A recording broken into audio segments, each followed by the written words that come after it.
We are in Ephesians chapter 6.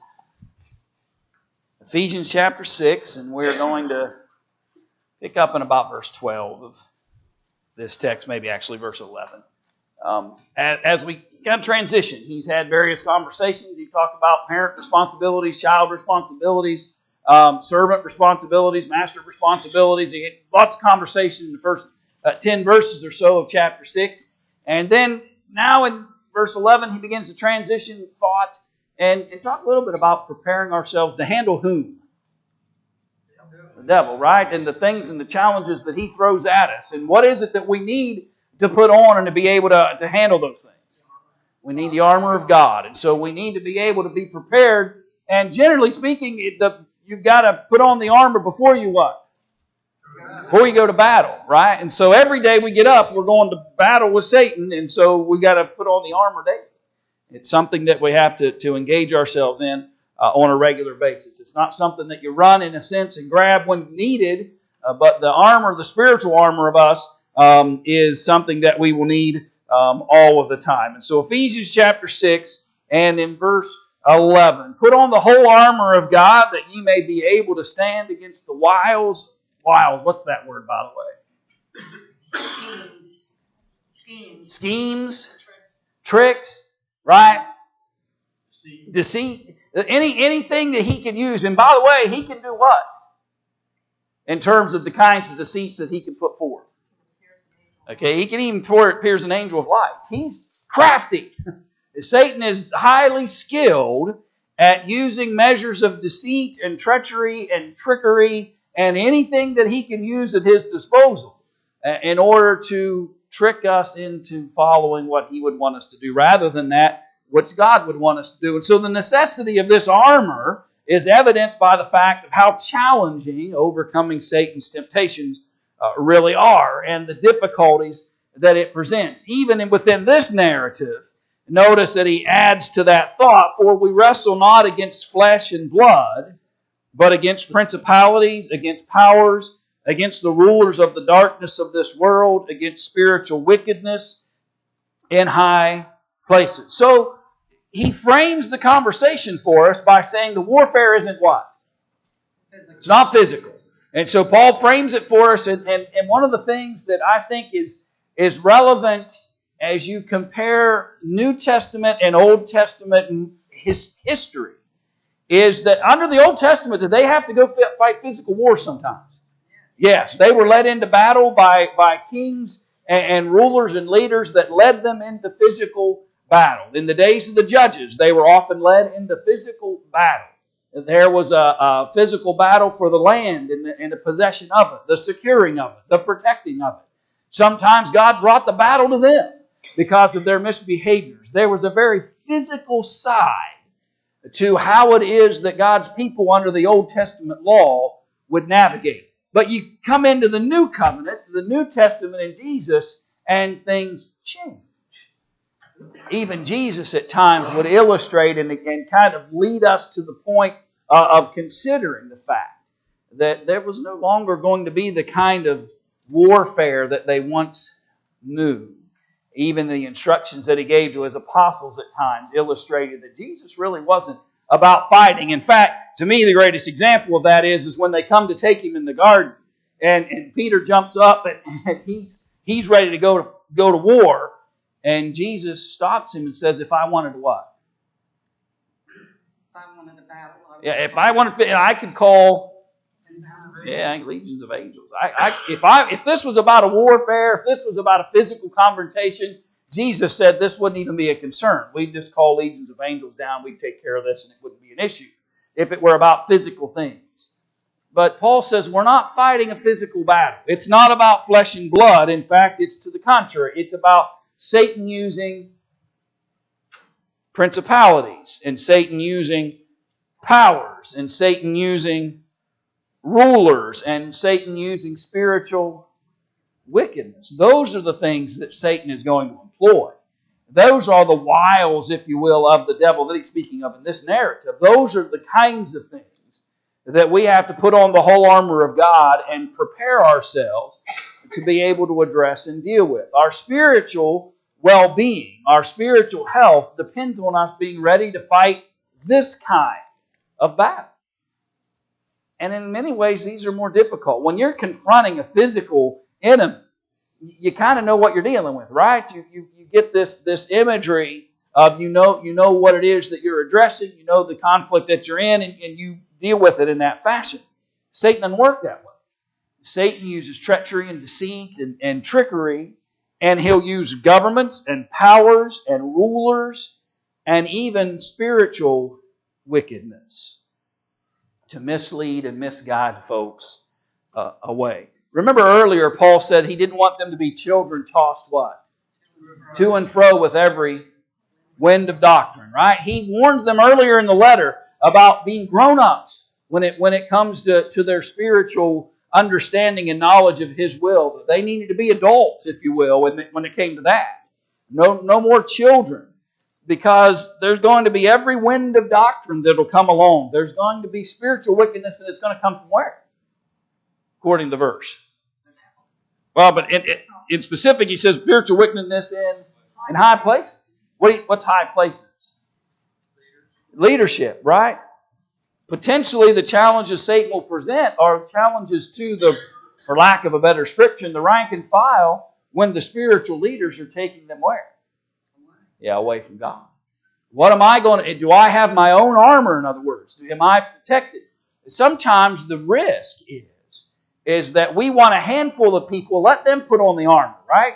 We'll get some folks, and we'll let them put on the armor, and they'll stand out in front of us, and they'll protect the rest of the group from any trickery or deceit or challenges that Satan may bring. Well, there may be some leaders who help us and assist us, and for a period of time they may be well and good. But what happens when the leaders are the problem? What happens when they're the ones leading us in the path of wickedness? Now I've got to have my own armor, ready and able to use it to overcome these things. So it's not going to be easy. This isn't a flesh and blood war. This is a war against ideas. This is a war against temptations. This is a war against leaders who misguide and lead folks in wrong directions. These are challenging aspects that we need to be prepared for. Go ahead, Bill. I'm sorry. It's in the mind. Yeah. Not with sword or spear or whatever. Right. Right. And our willingness to wear the armor on our soul, not on our physical body, and to appreciate its benefits as Satan works on the way we think about things. So wherefore take unto you what? Key word. The whole, right? Take on the whole armor of God. That tells me that everything he's about to tell me has importance. From every item, every ounce of this armor has significance. And to leave any of it out leaves me at least partially vulnerable, right? Partially defenseless against certain things. Paul wants me to recognize that all of these things are necessary. All of these things are what's going to help me to withstand in the evil day, and having done all, to stand. If I didn't put on the whole armor, have I done everything I could to stand? No. And we could have talked about that at the end of the conversation, or we can talk about it at the beginning of the conversation. Either way, we need to think about it for a minute. What Paul was challenging me to realize here is that God's equipping us in order to handle the things that Satan's going to try to lure us by. The tools and mechanisms that he's going to try to use. God says, here's the armor to protect you from that.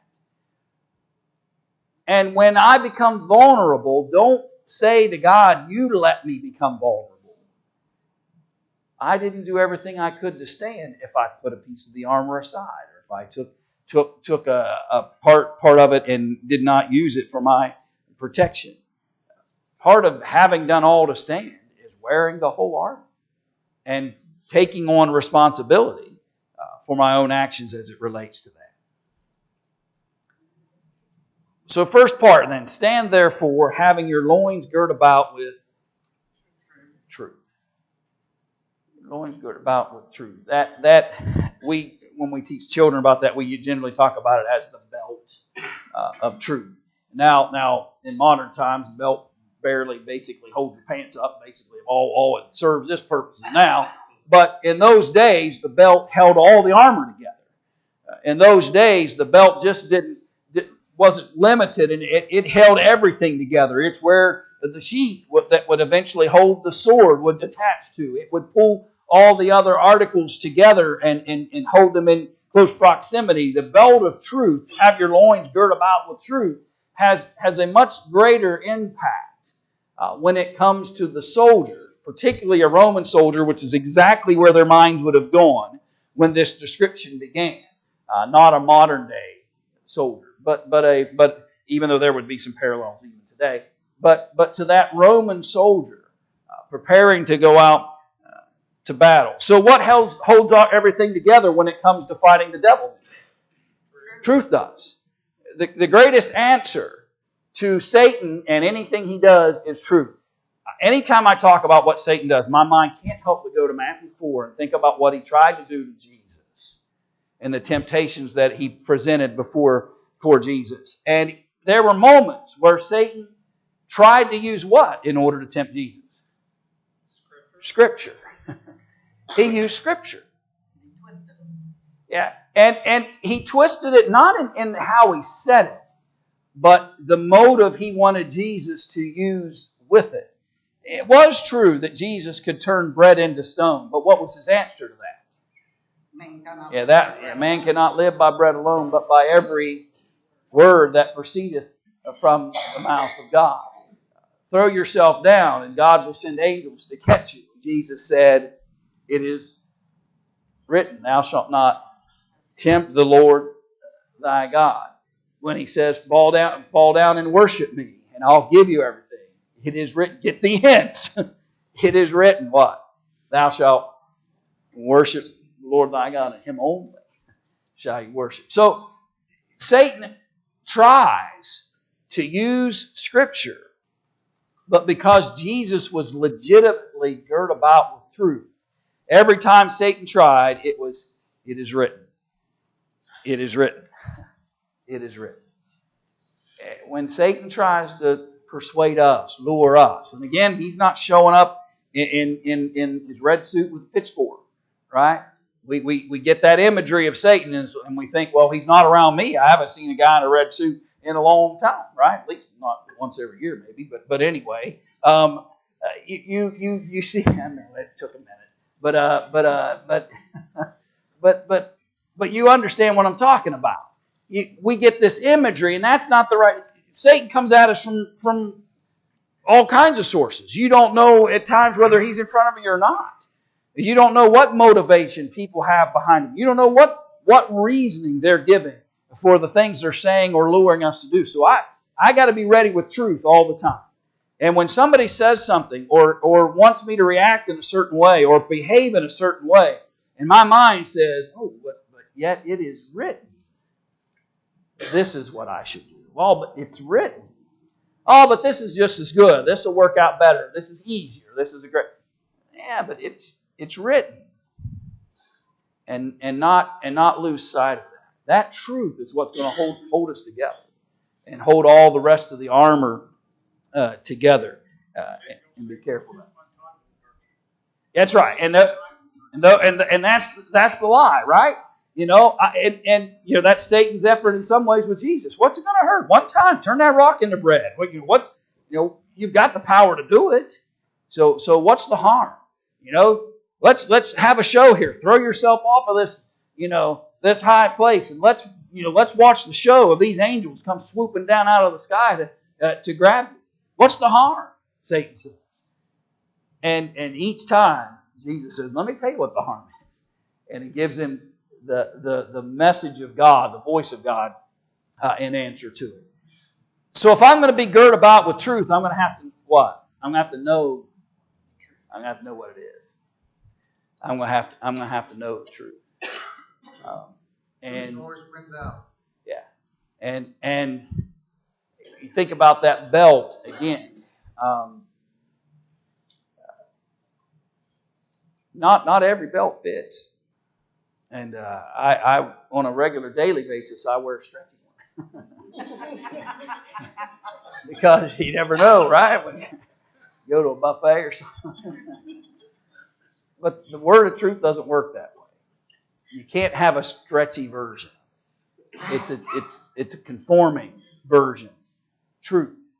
And we have to be very careful that we use and conform ourselves to the way God has outlined truth.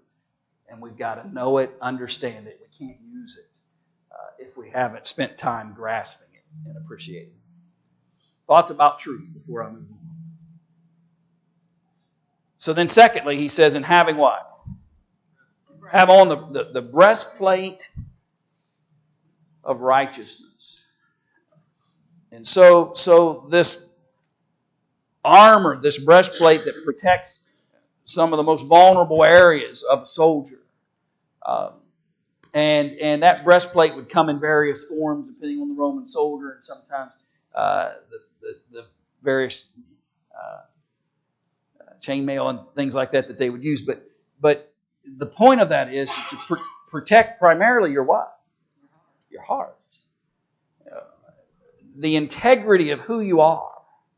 And Bill talked a little while ago about the fact that Satan works on our thinking, on our minds. He tries to affect the way we think about things. And the spiritual intellect, the spiritual heart of man needs protected.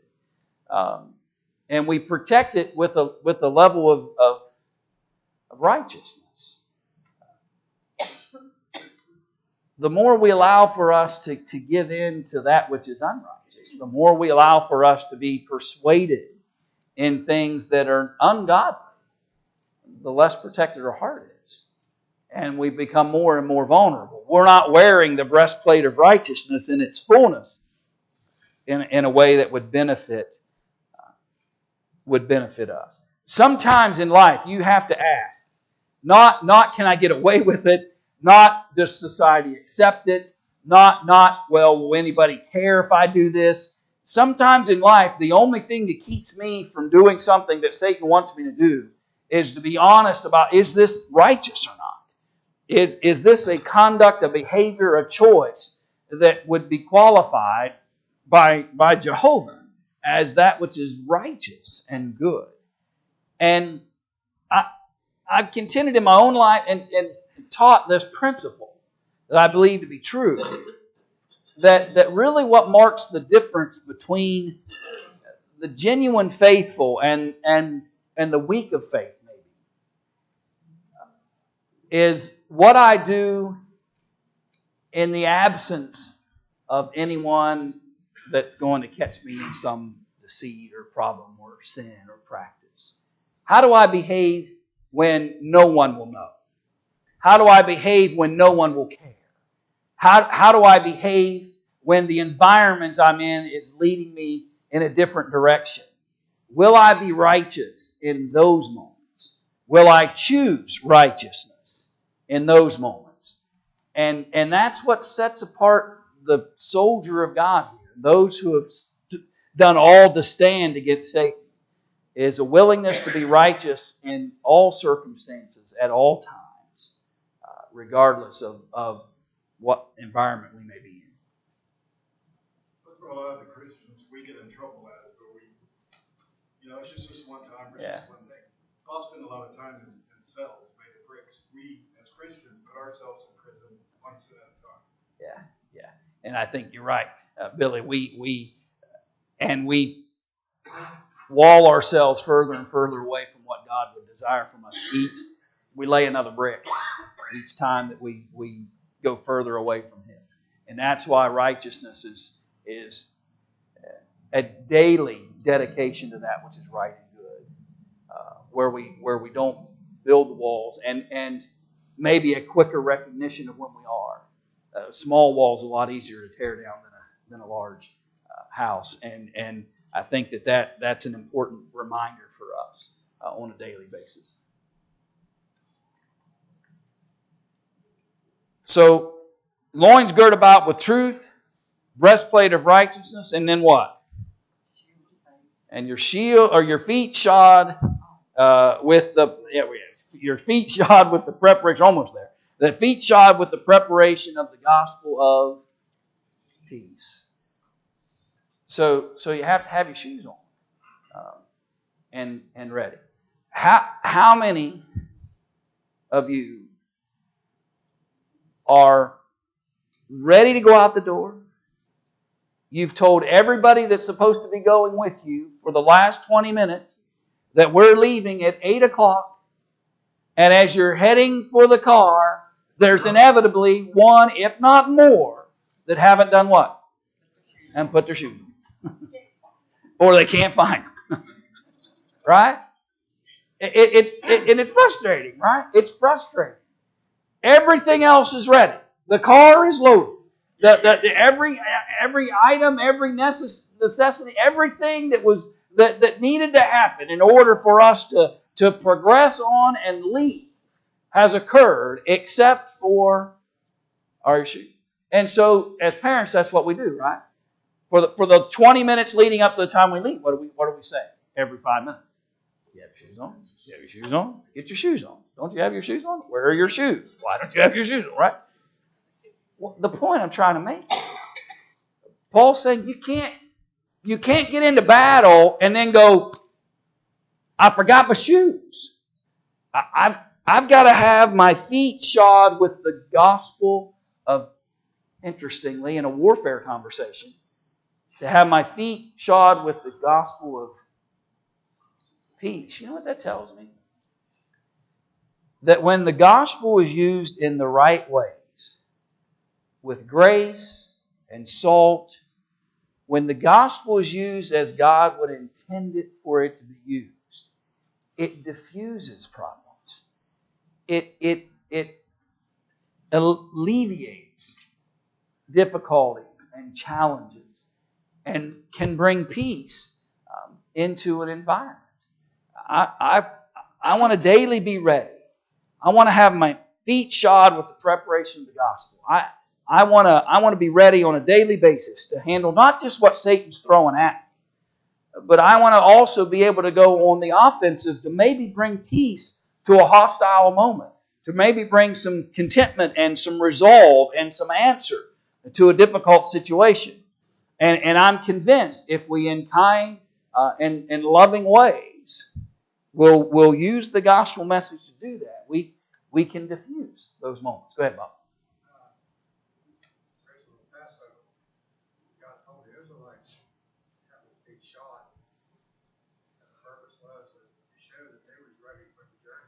Yeah.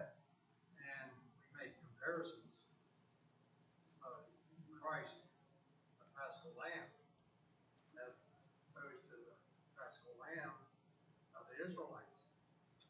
And we got to show that we're ready for the journey. Yeah. Get to heaven. Yeah. And the gospel is what preps us for that, and evidences that, and a willingness to use that message isn't always easy. It doesn't always meet with perfect connection. Sometimes it was interesting. I went down and got a haircut today. Brad was actually in the chair while I was there, but when I first got there. But anyway, there was another fellow there, and I thought he was next. He said, "Go ahead, buddy. I'm just here for the free coffee." So anyway, I don't know, but anyway, he was an interesting guy though, because he I don't know whether he knew me. I didn't know him. I don't think there was any connection there but he started talking a little religion, and he started talking about basically things in the Bible that he didn't think he could do. And if I didn't know better, I would say he's memorized the sign, because he was rattling off all those Jesus statements we've been having on the sign, love your enemies, things like that. He was rattling them off one after the other. And I thought, has he been down there staring at that thing and wondering? But the interesting part to me was he was completely convinced that it was an impossibility for him. To forgive and forget, he said, I can do that. And he went on and on. Now, I don't know him. It was a bit odd across the board. But anyway, that's the way a lot of people are. They convince themselves that the gospel really doesn't prep them enough. That I need the gospel plus, or I need something short of the gospel to really get the job done. And we're unwilling to accept that, yes, love your enemies, do good unto those who would despitefully use you, can actually bring peace to a situation. Yes, turn the other cheek seems foreign, but it may actually, God says it can actually bring peace to a situation. As God's soldiers, as those who wear the armor of God, the gospel is what our feet need to be shod and prepared with, and allow it to be, in some ways, an offensive weapon. I often, probably were times where I used to teach the armor of God, and I would almost speak as if there was only one offensive weapon. And generally, and if you thought about all the armor, you would probably run to what? The sword, right? I don't know that that's true anymore. And more I think your feet shod with, that's an offensive thing. That's something that lets me go do something. My feet are ready. It's the gospel. Jesus said, "Go you into all the world and do what? Preach the gospel." He just told me to put that on my feet. Get your feet ready to go and share the gospel of peace. I think that might be just as much an offensive weapon in some senses as the sword is. I was going to say that our feet that's what we stand on. Yeah. That's what carries the entire weight. And so Yeah. we stand on the gospel of peace. Yeah. And it's the foundation upon which that we stand, and gives us stability in that. And sometimes when you're moving and walking, especially if you're doing that a lot, the better the shoe, the better you are, right? It doesn't take long if you're walking very long distance to realize your shoes aren't in great shape. And so if our feet are shod with the preparation of the gospel, our feet are in the right shape to give us stability, to give us balance, and to allow us to walk as God would have us to. I guess that too, Brian, the sandals could represent motivation. Yeah. We need to be continually motivated to press on and Yeah. on and on and on. Yeah. And to have the endurance to do that. And then he gives some importance. He says, "And above all, taking the shield of faith, wherewith ye shall be able to quench all the fiery darts of the wicked."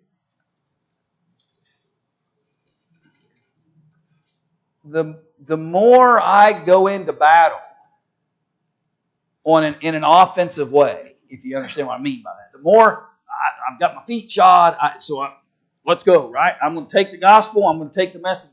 Here we go. I'm going to get in here, and the more I do for the Lord, the more fiery darts are coming. Satan doesn't have to in some ways get me to quit entirely any connection to God. All he has to do is just to get me not to care about it much. And if he can get me backpedaling, if he can get me moving backwards, then he's got me where he needs me. He doesn't have to. But the moment I start pressing forward and I take the battle to him, and I start saying in my mind, I'm not going to sit back and let him overwhelm me. I'm going to overwhelm him with the gospel and with righteousness and with good. I'm going to overwhelm him. And the closer I get, the more dangerous in some senses those fiery darts are going to come. So I need the shield of faith. Commitment, right? Believe. This is reminding myself it's worthwhile to win these battles over Satan. My faith and commitment reminds me that there's reward for this at the end of it all. My faith reminds me that Jesus paid a tremendous cost in order for me to have hope in Him. My faith gives me the perseverance and the energy, if you will, and the protection. One of the weapons Satan uses a lot is to try to convince us that our faith is futile. You're never going to make it. Who are you kidding, right? You hear those things. And it comes from all kinds of, who are you kidding? To think you really think that you're going to be able to serve the Lord clear up until the time that you die, and you're really and he starts throwing that bait at us, and he gets us doubting, and he gets us reevaluating whether or not I should have even, and he's got us. And so he said, get a hold of the shield of faith. And when Satan starts throwing the arrows of doubt at you, you've got something to block with. Your faith comes in action, and it reminds you of your ability to overcome Satan and to block his temptations and to avoid the consequences of those fiery darts. We can see beyond the present circumstances the ultimate victory that we're going to have. Yeah. And we have that continual reminder of that with the shield of faith. Go ahead, Ed. The bigger your faith is, the larger your faith will make you a bigger shield. Yeah, in some ways I would imagine so, right? The stronger. Or we could talk about it, even if you want to talk about it big, talk about stronger. The stronger faith. If I go out there with a shield made of paper mache, that's not going to be much good to me, is it? But if it's made of something sturdy and strong, my faith is made of something sturdy and strong, and the commitment that I need to have, then it's able to withstand these fiery darts that come. What's interesting to me about that application, by the way, or that analogy, that picture, is the dart would be scary enough, right? But it's on fire too. So to me, it's scary enough to think about the dart itself. But Satan has the ability not just to throw the dart at you, but he can set that on fire and make it even more challenging. Now here's something you can learn from the Roman soldiers. They would use those shields of faith not just as individual protection, but they would use their shields as a group protection. And so you might have a group of soldiers, and some of them would cover the heads, and they would create a barrier over the top. Some would cover the sides, and they would create a cocoon, if you will, for lack of a better description, of protection around them as the fire arrows are coming from some fortified walled city or whatever it might be. As they're coming at them, their collective faith in the picture created a protection for them.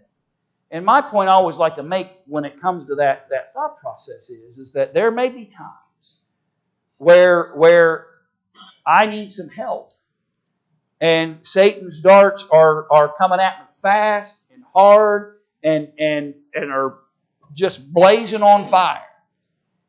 And I think to myself, well, there's no way I can do it. There's no way, as I see this sky illuminated with these fiery darts coming at me, and I'm struggling right now, and I look at my shield, and it's not really what it needs to be in the moment. And I think, how? And sometimes what we do, then we look and we see all, and we just forget it. I can't do that. But when those around me come in, and I seek help, and I seek strength, and I commit myself to the faithful, at times we collectively can withstand the fiery darts of the devil that might be hard to have overcome if it was just me alone. There's a reason why the Lord added us to a church. There's a reason why He put us in a body of people. There's a reason why that Paul spent a lot of time in his letter to the church at Ephesus reminding them of the importance of becoming unified, right? To seek the unity in the bond of peace. There's a reason why he challenged them throughout the letter to recognize the benefits of the collective. And I believe when we go out to fight Satan, there is a tremendous benefit when we share collectively in our efforts to overcome. There are going to be days when I'm by myself. Don't misunderstand me. There are going to be days where it's just me and I've got to make a righteous decision. And Satan's not going to let up on the fiery darts just because I'm by myself. But there are moments where when we band together, we can be even stronger to overcome the challenges that might be threatening us. Fiery darts are probably coming, not when you're in a group or when you have support from someone else, but these darts will inflame the passion. They'll move you to acts of transgressions that appeal to you, and not just certain things that you have the most trouble with. Yeah. That's the fiery darts that you need to pay for to extinguish. Let me take that for just a minute, Bob, and think about that with you for a minute, because you're absolutely right. There are going to be moments where those temptations are very personal. And James even said that sin happens because we're lured of our own enticements, the things that entice us and tempt us. And then that also then reminds me, though, then that all the more reason for me to do all that I can to stay connected to the body, and to not put myself in environments and certain. Some of them can't be helped. I know that, but some of them can. Sometimes Satan gets an advantage over us because of we placed ourselves in a circumstance that allowed for him to have that advantage over us when we could have chosen something different. The more time we spend with one another, it strengthens us more and more. And I think that the fact of those personal challenges that come then reminds me of the need to spend as much time as I can among folks who would think the same way, who would look at this from a righteous perspective and strive to overcome. I think the individual also needs to do a self-appraisal of his own weaknesses. Yeah. He needs to know how I can use my faith to defeat that personal dark area. Yeah, and I think, and we can talk about this from all kinds of perspectives in life, but the truth is, one of the great challenges we have sometimes is a willingness to acknowledge our own limitations and to say, I struggle with this.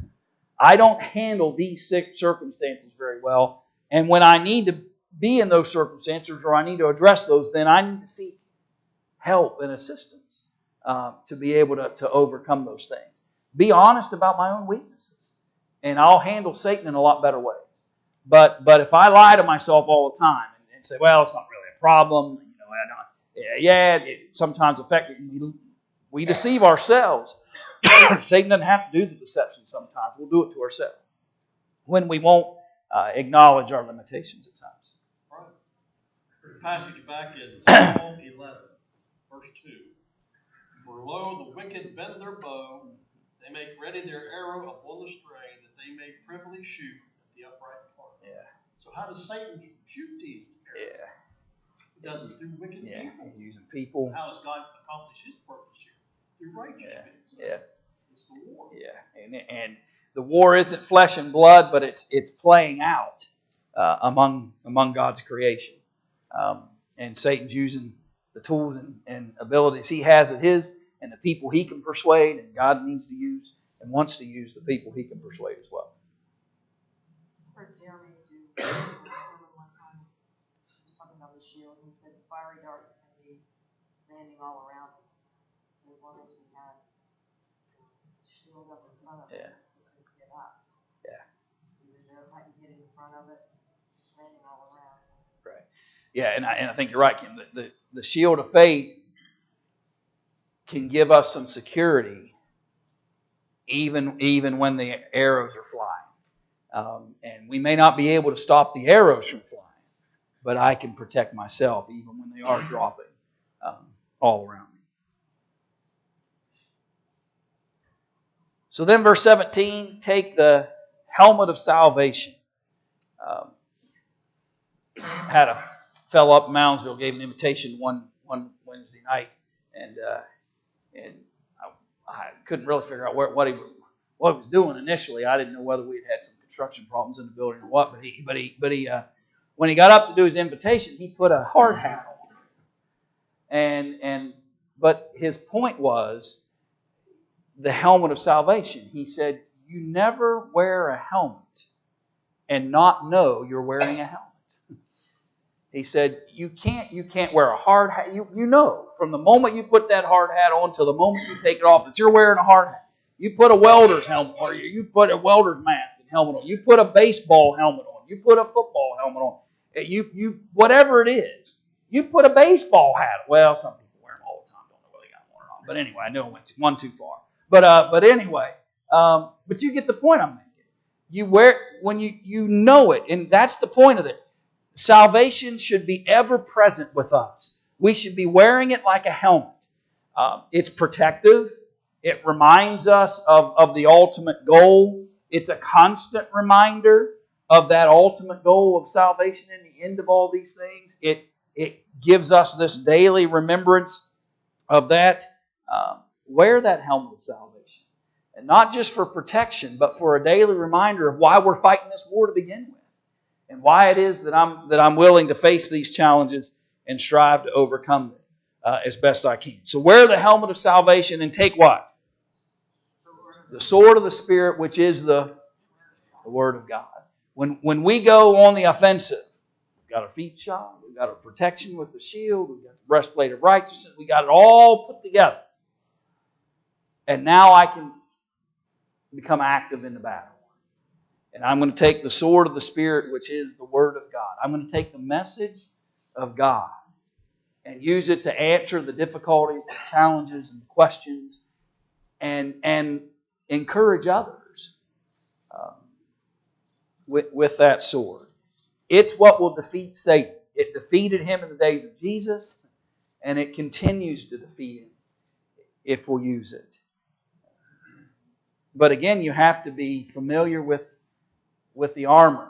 In kind of reversal in some senses. If you recall, when David was going to go into battle against Goliath, and Saul couldn't talk him out of it, so Saul said, well, the least I can do is give you what? Give you armor. How'd that work out? And yeah, it wasn't meant for David. David's just a lad. Saul was a pretty scrappy guy. So he said, this isn't going to work. And David knew, I don't want to use tools that I'm unfamiliar with. And so rather than Saul's armor, which I guarantee is the king would have been the best armor there could have been in that day, he went down and got what was familiar to him. His armor was a sling and stones that he had grown common to him, and his ability to use that for his own protection, for the flock's protection. In our armor, spiritual armor, we need to become familiar with it. We need to understand how it is we can use the sword. In what ways do we use the sword? In what manner we use and wield that sword. All of that's important in the process of this armor. So we got the armor on, and before we step out into battle, what are we going to do in verse 18? We're going to pray. Because prayer puts the battle in whose hands? Prayer puts the battle in God's hands. Can we be overconfident in the armor? Yeah. Let me rephrase that one other way. Can we become overconfident in our ability to use the armor? Yes. We can become so enamored with how skilled we've become in getting all the armor on and stepping out into battle, and I've mastered this and I'm good at it, and we can become careless, and we can become not as guarded as we need to be, and we almost look at it as our battle. And he says, before you step out, praying always with all prayer and supplication in the Spirit, which may have some very specific connotation to them, by the way. That is capital S in King James. I think it's that way in several other translations as well. But irregardless, the commitment of prayer and committing the battle to the Lord before we step out into it. And watching thereunto with all perseverance and supplication for all saints. Paul reminds them that yes, there's a battle, and yes, it needs to be waged. But this spiritual battle that's not against flesh and blood needs to be put into the hands of God. And let Him guide us through that battle, that He might preserve all the saints in that process. Brian, Mm-hmm. if we have the attitude that I've got this, I can do it, the devil's got us now. Yeah. With our pride. If it's pride and arrogance, then he's got us. If it's confidence because I put it into the hands of God, those are two different. And I'm not saying you are, but I mean that's the difference that we've got to recognize. Is have I placed this confidence in Jehovah that He's equipped me to handle this, or that I've equipped myself? And that subtle, slight difference will make or break us in the battle. And then he gets personal as he closes out. For me, that utterance, he says, pray for yourselves. Before you step out into battle, pray for all the saints. Pray for me, that utterance may be given unto me, that I may open my mouth boldly to make known the mystery of the gospel. Again, where is he? He's in prison.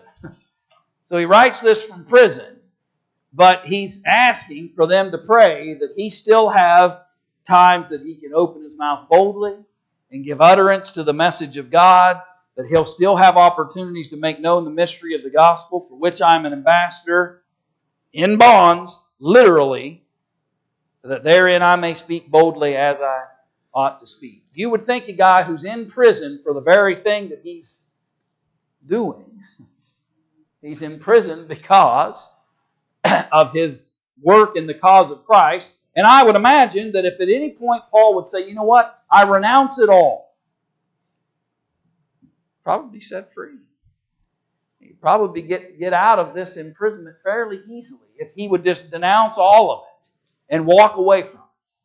But rather than that, rather than asking for deliverance from prison, rather than asking for those kinds of things, he's asking him, give me courage that I may open my mouth boldly to make known the mystery of the gospel. I don't want to read too much into this, but I want to give you food for thought real quick. If Paul's asking them to pray about it, is he concerned about it? I'm thinking, why would he have them pray about it if he wasn't concerned about it? And my point is that shows me the human side of the Apostle Paul. Even the Apostle Paul, who's willing to go to prison, who's willing to do things that creates challenges and difficulties for himself, he's not afraid of any of that. But at the end of the day, he's still saying, I need you to pray for me, that I'll have the courage, and that I'll have the... You would think the Apostle Paul would have all the boldness and courage that any man would need, right? But he's asking them to pray that he have it, that he be given utterance, that he may speak boldly and share, an ambassador within the bonds, that he might speak boldly as I ought to speak. Again, I'm trying not to read too much, but my general thought is if he's asking them to pray about it, then it wouldn't make much sense for him to be making his last minute requests in the letter if they didn't have some kind of significance. And so he's wanting them to pray for me, help me here. Yeah. We're not against flesh and blood. Yeah. Yeah. And the work that he's involved in. He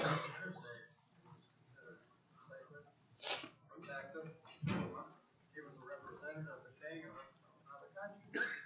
Yeah. Paul, he's a representative of the king of Rome. Yeah, he's a king.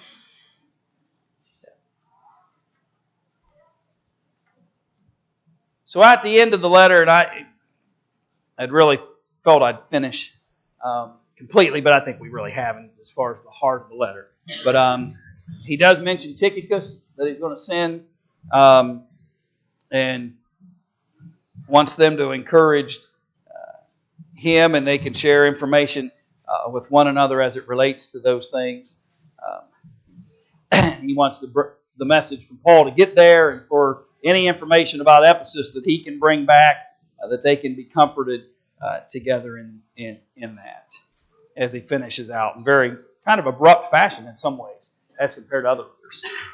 Not a great long, a lot of letters he'll have a great big long list of salutations and people to greet and those kinds of things. He limits that in here with this prison letter. Bill, you're welcome to. You can move to Colossians 1 if you want to. Bill's going to cover class. I'm going to be going Sunday, and so Bill's going to cover the class. We're going to move to Colossians chapter 1. I said we're going to do the 4 prison epistles, and so I realize it might feel like odd to skip over Philippians, but I want to do that because we'll move through Colossians pretty quickly because it's all going to sound really similar. What he writes to the church at Ephesus, he almost parallels with what he writes to the church at Colossae. And so Sunday, you'll get into chapter 1 of the book of Colossians. The questions for all of the book of Colossians, I'll set them out before you leave tonight. You can grab them. There's actually just three. They're all together. You'll have everything for the book of Colossians, but there's basically 3 lessons, if you will, 3 breakdowns of the 4 chapters that are in Colossians.